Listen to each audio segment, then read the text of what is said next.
O plenário do Senado aprovou hoje a reforma da Previdência em primeiro turno, mas uma derrota do governo resultou na redução de 76 bilhões de reais na reforma prevista com as mudanças na aposentadoria. A votação foi concluída no meio da tarde. É evidente que não é a ideal do ponto de vista dos números da economia, não é a ótima, mas é a boa. Eu creio que nós temos chances de, num segundo turno, conseguir novas conquistas importantes. O texto principal da proposta foi aprovado na noite de ontem, por 56 votos a 19, placar inferior ao previsto pelo governo, que esperava mais de 60 votos favoráveis. Mas a maior derrota ainda estava por vir. A oposição conseguiu aprovar um destaque que retira as mudanças feitas nas regras para pagamento de abono salarial. A alteração diminuiu a economia prevista pelo governo em 76 bilhões de reais.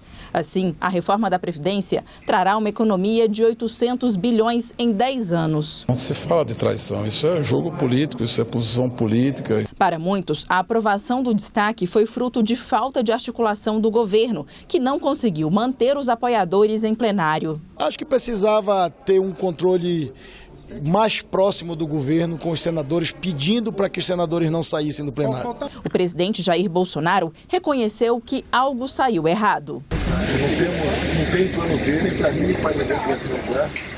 Os outros governos tentaram fazer, não conseguiram.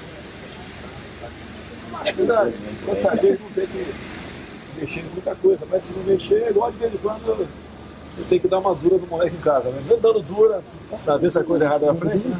Agora, o texto precisa passar por uma votação em segundo turno, que estava prevista para a próxima semana, mas deve ser adiada.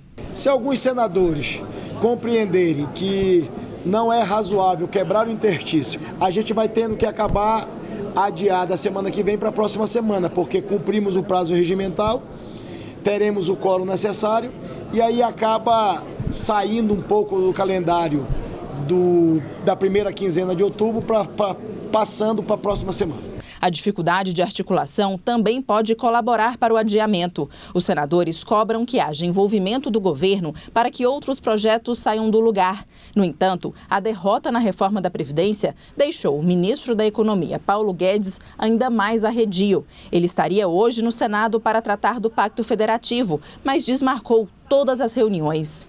Nos encontros seria discutida a publicação de uma medida provisória que defina as regras de divisão dos recursos a serem arrecadados com o leilão do pré-sal, que está marcado para o início de novembro. Esse assunto também faz parte do Pacto Federativo e algumas regras já estão valendo, mas outra parte delas está à espera de votação na Câmara, que não concorda com as mudanças feitas pelo Senado.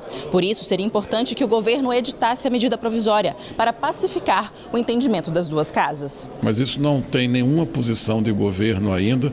Na realidade, é preciso haver o entendimento entre as duas casas. Não se pode haver nenhum atropelamento de uma casa em relação à outra.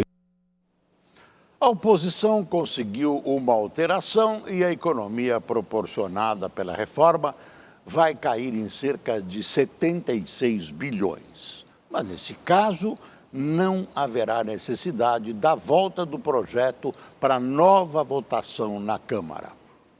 O país tem ainda pela frente o segundo turno no Senado.